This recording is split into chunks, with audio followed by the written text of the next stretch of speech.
Governo novo. Ideias novas. Segundo turno é sempre uma disputa entre dois modelos de governo. E as diferenças entre um e outro são bem evidentes. Dilma, todos sabem, é uma presidenta íntegra, que tem tolerância zero com a corrupção. Prova disso é o respeito que ela demonstra pela autonomia dos órgãos que fiscalizam e apuram as irregularidades na administração pública. O país foi surpreendido ontem com gravações dos depoimentos à justiça de 2 indivíduos presos pela Polícia Federal no meu governo por envolvimento em atos de corrupção. Todos sabem que tenho tolerância zero com a corrupção e deixei isso bem claro ao criar as condições para investigar todo e qualquer delito e malfeito e para levar a julgamento todos os corruptos e os corruptores. Nem sempre antes foi assim no Brasil. Muito pelo contrário. Aqui se costumava varrer a corrupção para baixo do tapete. O principal envolvido nas denúncias, que hoje faz acusações para diminuir a sua pena, foi demitido da Petrobras por mim e foi preso no meu governo. Tudo o que ele disse tem de ser apurado com rigor. Eu sou a primeira a exigir isso. Mas a investigação deve ser feita sem interferência ou manipulação política. A lei não pode ser aplicada ao sabor de circunstâncias eleitorais. Quem está dizendo isso é uma presidenta que nunca compactuou com qualquer tipo de irregularidade. Jamais aparelhamos a Polícia Federal ou a Procuradoria-Geral da República. Essa é a nossa diferença em relação aos governos tucanos. Nós investigamos, eles escondiam. Quem criou as condições como eu para combater a corrupção nunca será conivente com ela. Por isso, estou propondo a implantação de 5 medidas no combate à impunidade, pois a impunidade é o mal que alimenta a corrupção. Medida 1. Aprovar uma lei que transforme em crime e puna com rigor os agentes públicos que enriquecem sem justificativa ou não demonstrem a origem dos seus ganhos. Medida 2. Modificar a legislação para transformar em crime eleitoral a prática de Caixa 2. Medida 3. Criar uma nova espécie de ação judicial que permita o confisco dos bens adquiridos de forma ilícita ou sem comprovação. Medida 4. Alterar a legislação para agilizar o julgamento de processos envolvendo desvio de recursos públicos. Medida 5. Criar uma nova estrutura no Poder Judiciário, junto aos tribunais superiores, que dê maior agilidade e eficiência às investigações e processos movidos contra aqueles que possuem foro privilegiado. Na sua essência, essas 5 medidas têm o objetivo de garantir processos e julgamentos mais rápidos e punições mais duras. Elas representam um golpe fortíssimo na impunidade. É claro que o amplo direito de defesa dos acusados será preservado, mas dentro de prazos mais razoáveis, porque hoje os julgamentos podem levar uma eternidade, o que só favorece os corruptos e os corruptores. Algumas das medidas que estamos propondo já estão sendo estudadas pelo Congresso Nacional e pelo Judiciário. Outras são inteiramente novas. O fundamental é que todos os poderes e toda a sociedade participem desse processo para mudar o que precisa ser mudado no Brasil. Tomo essa iniciativa baseada no meu compromisso com a ética na vida pública e com a defesa do patrimônio dos brasileiros. Com a certeza de que a corrupção e a impunidade não podem ser combatidas com bravatas ou palavras vazias, mas sim com medidas concretas e com uma verdadeira vontade de mudar o rumo das coisas. Em 1997, a imprensa denunciou a compra de votos para aprovar a emenda que permitiu a reeleição de Fernando Henrique Cardoso, mas nada foi apurado.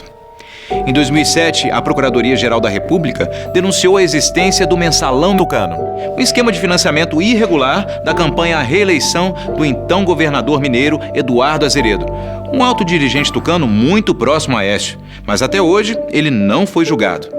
Mais recentemente, a imprensa denunciou que para obter um contrato nas obras do metrô, a empresa francesa Alstom pagou propina a vários políticos de São Paulo, estado governado há 20 anos pelo PSDB. Mas nada aconteceu até agora. Percebeu a diferença entre os dois modelos de governo? Enquanto os tucanos varrem tudo para baixo do tapete, Dilma defende que tudo se apure, que tudo se investigue. Porque quem não deve, não teme. O silêncio é o grande aliado da impunidade. Vejam o caso de Minas. Jornalistas que criticaram o governo de Aécio foram perseguidos e demitidos. 2 documentários disponíveis na internet relatam esse cerco à imprensa. Liberdade, essa palavra, de autoria do então estudante de jornalismo Marcelo Baeta. E Mordaça no Brasil, produzida pela Current TV dos Estados Unidos, que também sofreu tentativa de censura. Agora, Aécio entrou na justiça pedindo a remoção de links em redes sociais e sites de buscas como o Google, que trazem críticas e denúncias contra ele. Mas a tentativa de silenciar a imprensa não impediu que o povo de Minas percebesse as grandes falhas do governo Aécio. A resposta veio neste primeiro turno. Aécio perdeu para Dilma em Minas e seu candidato a governador também foi derrotado pelo PT.